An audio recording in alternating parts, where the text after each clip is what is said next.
Bueno, continuando el video de vectores, podemos ver la creación de un vector. Para la creación de un vector, debo inicializarlo de la siguiente manera. Como conocemos, nuestra estructura básica de un algoritmo debe contener la palabra reservada inicio y también fin.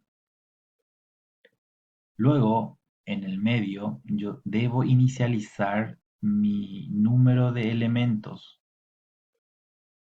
Esto es opcional.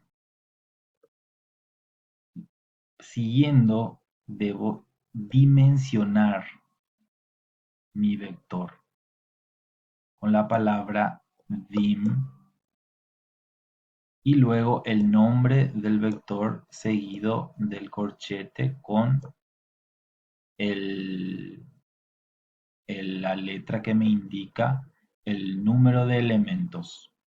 Yo puedo dimensionar el vector y aquí en vez de la n puedo colocar directamente este número. Por eso decía que esta parte es opcional. Yo puedo colocar en vez de la n, puedo escribir directamente el número 10.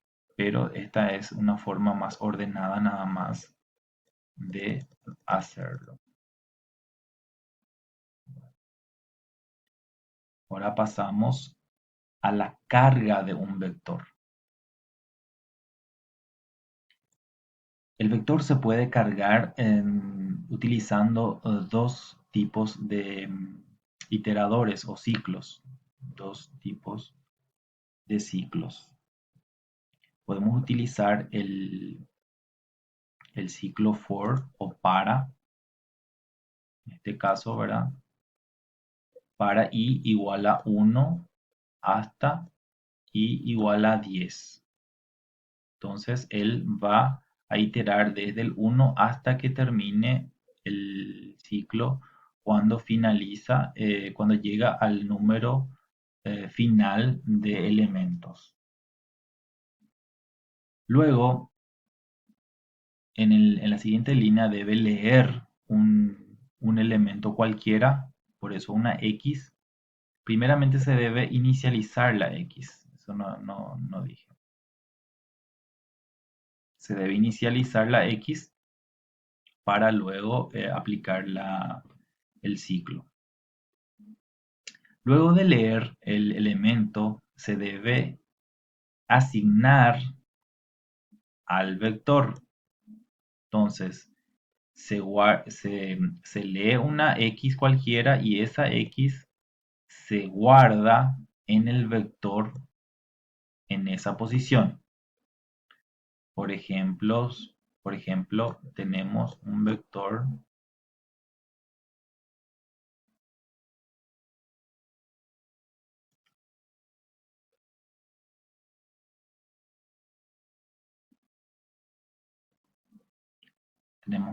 de tres lugares, de tres elementos.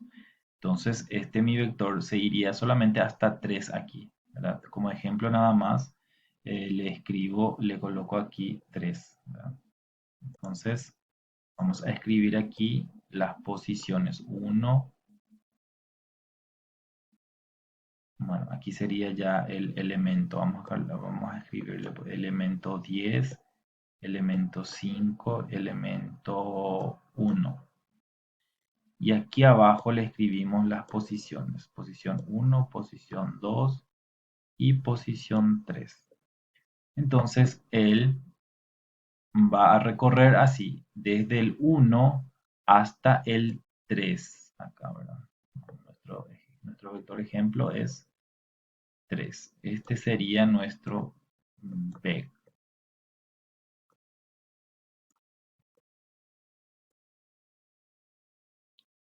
Esto de 3, ¿verdad? La n en este caso valdría 3. Luego lee cualquier valor, que en este caso sería 10. Se guarda el 10 en la posición 1, aquí, ¿verdad?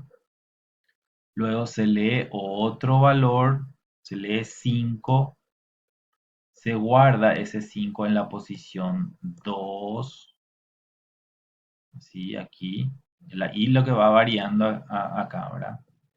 Luego se lee 3 y, o sea, se lee otro valor, se lee el 1, por ejemplo, y ese 1 se guarda en la posición 3 de mi vector. Y así sucesivamente. O sea, en este caso ya termina hasta 3. Se finaliza mi para, ¿verdad? O mi for. Vamos a sacar nomás para observar el vector. Entonces, este sería la carga de un vector utilizando el ciclo for o para. Luego tenemos la otra opción, utilizando el ciclo mientras. Para eso, debo inicializar mis variables. Mi i, que sería mi iterador, le inicializo con 1 y mi x con 0. En el caso anterior no hizo falta inicializar porque ya en mi ciclo for me empezaba con 1. Y la x se tendría que inicializar. Sí, aquí sí, también se inicializó la x. Perfecto.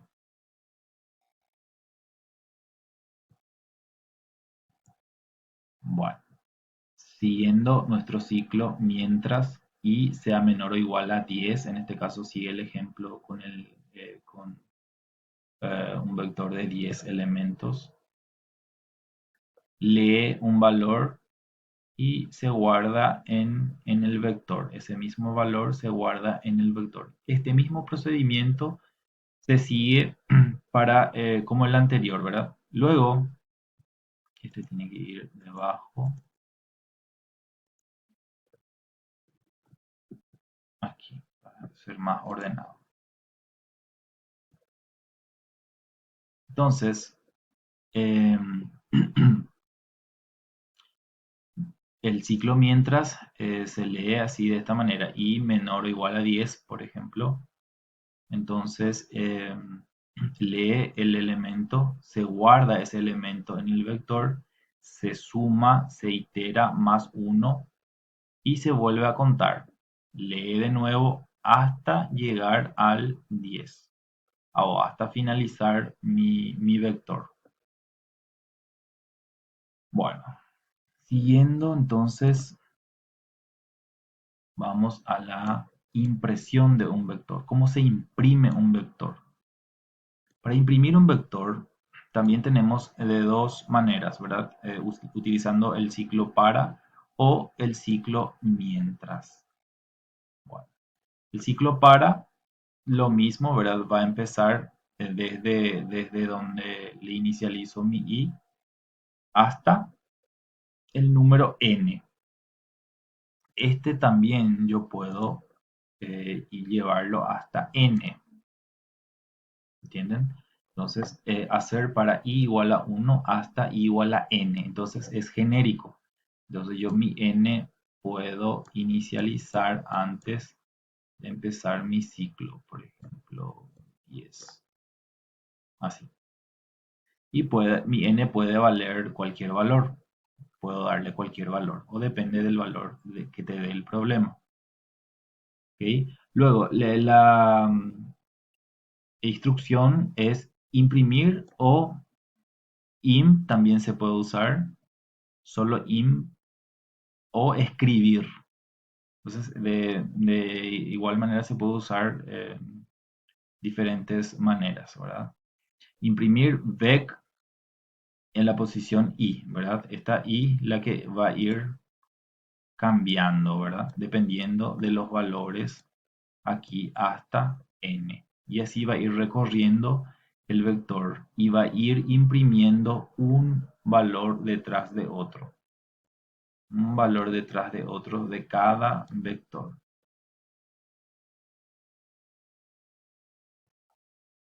Así tenemos nuestro vector, valor 10, valor 6, valor 7, valor 8. Y en la I, esta sería la posición 1, 2, 3, 4. Entonces va a ir imprimiendo uno a uno. El 10 primero, luego el 6, luego el 7 y por último el 8. Ahí finaliza. Lo mismo es para el ciclo mientras, solo que aquí se inicializa el, mi iterador y luego voy a leerlo hasta menor o igual a 10, ¿verdad? Porque inicialicé en 1. Entonces me va a imprimir de la misma manera como mostramos en el ejemplo anterior, ¿verdad? Del ciclo. Va a imprimir vector hasta terminar o hasta llegar al número de elementos.